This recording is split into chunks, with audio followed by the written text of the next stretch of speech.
Subscribe कीजिए आपके अपने YouTube channel education for CBSE को और बेल आइकन को दबाइए ऐसे ही वीडियोस देखने के लिए। आ गई हैं आप तो प्यारे बच्चों। आज की वीडियो में बात करने वाले हैं चैप्टर नंबर 3 बायोलॉजी का एनसीईआरटी सोल्यूशन। देखिए पहला क्वेश्चन है, asexual reproduction take place through budding in. तो किस कौन सा ऐसा ऑर्गेनिज्म है जिसमें एसेक्सुअल रिप्रोडक्शन बडिंग के द्वारा होता है। आप लोगों के मन में सबसे पहला विचार आया होगा हाइड्रा, पर हाइड्रा हमारे ऑप्शन में है नहीं। तो यार दूसरा ऑप्शन यीस्ट है। क्यों? क्योंकि यार यीस्ट ही ऐसा होता है जो बडिंग के जरिए क्या होता है, रिस्पॉन्स मतलब कि रिप्रोडक्शन उसका होता है। जैसे कि एक यीस्ट होती है तो उसमें एक बर्ड का फॉर्मेशन होता है, फिर धीरे धीरे उसमें न्यूक्लियस भी पहुंच जाता है, फिर साइटोप्लाज्म, फिर वो क्या होता है, सेपरेट हो जाता है। ठीक है, तो यीस्ट जो होता है ये भी बडिंग के जरिए क्या करता है, रिप्रोडक्शन करता है। Which of the following is not part of female reproductive system in human beings. देखिए ध्यान से, ओवेरी, ओवेरी तो है, यूटेरस ये भी है, वैस डिफरेंस नहीं, ये नहीं है, ये नहीं है। क्यों? क्योंकि ये फ्लावर्स का है। ठीक है, मतलब ये फ्लावर में पाया जाता है। अब देखिए द एंडर कंटेन, एंडर, एंडर याद है जो पाउडरी होता है, और कहाँ पे होता है, स्टेमेन में होता है, मतलब कि स्टेमेन का पार्ट होता है। तो देखिए सीपल नहीं, सीपल तो एकदम नीचे होता है। ओव्यूल नहीं, ये तो ओवेरी में होता है। कार्पल नहीं, ये भी नहीं। पॉलिन ग्रेन हाँ ये होता है।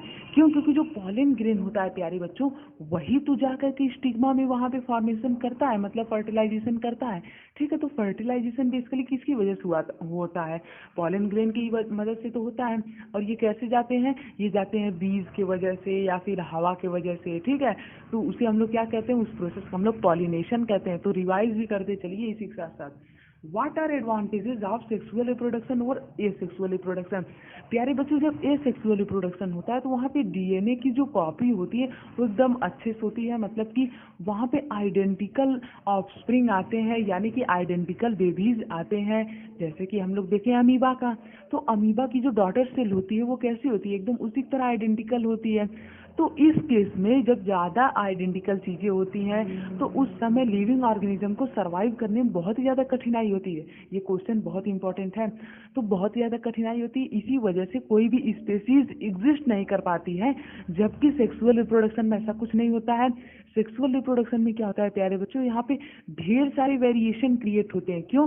क्योंकि मदर और फीमेल दोनों की गेमिट, यानी कि मदर और फादर दोनों की गेमिट्स के फॉर्मेशन से डीएनए जो बनता है उससे बहुत ही ज़्यादा वेरिएशन होते हैं। अब ज़्यादा वेरिएशन होगा तो जो ऑफस्प्रिंग होगा वो ज़्यादा कोल्ड में, ज़्यादा हीट में या फिर अलग अलग इन्वायरमेंट में क्या हो जाएगा, सर्वाइव कर लेगा। नहीं समझ में? आज जैसे समझा रहा हूँ, देखिए मान लीजिए 10 बच्चे हैं। ठीक है, अब 10 बच्चे अलग अलग हैं।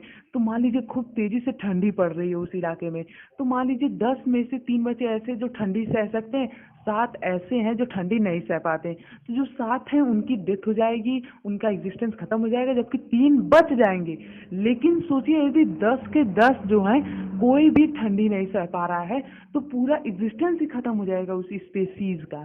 ठीक है, तो इसी वजह से प्यारे बच्चों जो सेक्सुअल रिप्रोडक्शन होता है वो उसका बहुत ही एडवांटेज होता है किसके ऊपर, ए सेक्सुअल रिप्रोडक्शन के ऊपर। क्यों? क्योंकि वेरिएशन यहाँ पे काफ़ी ज़्यादा क्रिएट होता है। ठीक है, तो बस इस तरह से आपका ये 4 क्वेश्चन खत्म होता है। चैप्टर नंबर 3 का था। तो चलिए हम लोग मिलते हैं आगे, लेकिन उससे पहले यदि आप लोगों ने हमारे चैनल को सब्सक्राइब नहीं किया तो प्लीज़ कर दीजिए और अगला वीडियो जरूर जाके देखिए।